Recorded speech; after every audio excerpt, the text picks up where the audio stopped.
Ready? Yeah. There are people alive who get up every morning, brush their teeth, and play Beethoven, play Bach, play Brahms, and don't play any music of their own time. Painters and sculptors are always making something from now.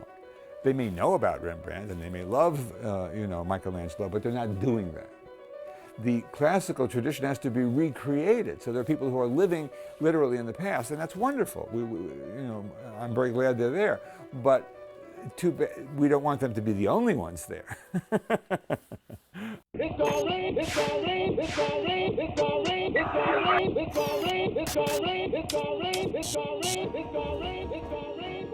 Or everything I've done.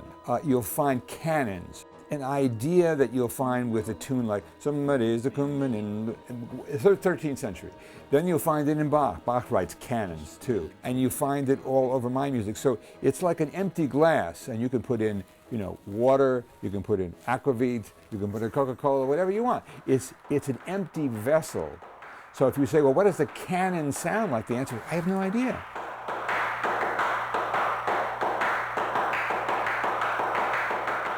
In my early pieces, we'd start together, and you'd stay put, and I'd get a little bit faster, sort of slip ahead of you. That was what I called facing. But basically what it is, it's just a slight variation on canons or rounds.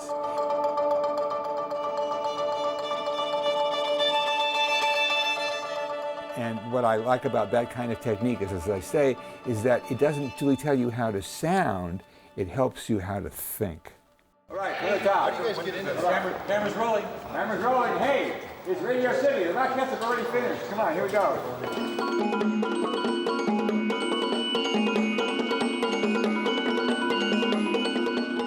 The decision for me to form my own ensemble was probably one of the best things that I ever did. It was like having your own garden. It's nice to go to the market and buy vegetables, but if you grow your own, they taste better and you know all about them.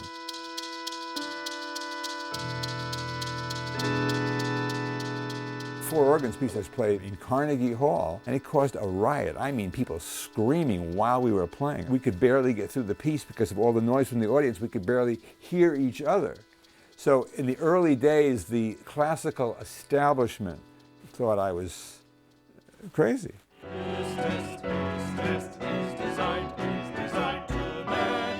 I'd say it took it to about late 70s before I started playing in normal musical venues and more people began to say, he's not crazy, he's pretty good.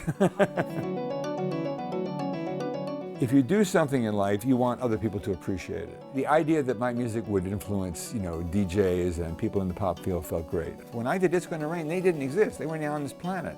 So to know that that music is still around and they're interested enough to put it in their music, that feels great. That means like, here's a whole other generation, never even met them. We live in another part of the musical universe. It's the music itself and the best of that music that when I'm no longer around, I hope some of that music will still be around.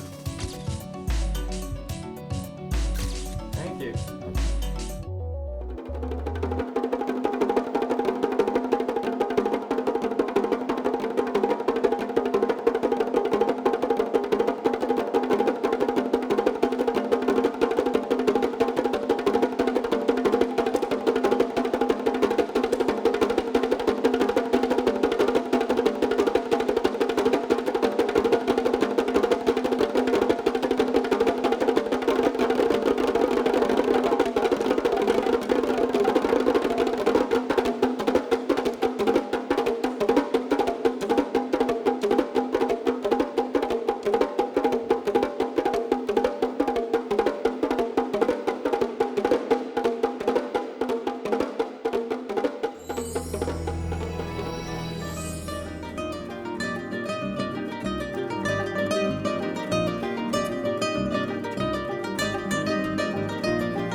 Strax ska Steve Reich få ta emot Polarpriset från kungen. Och så får ni inte missa det sprakande finalnumret med alla artister på scen.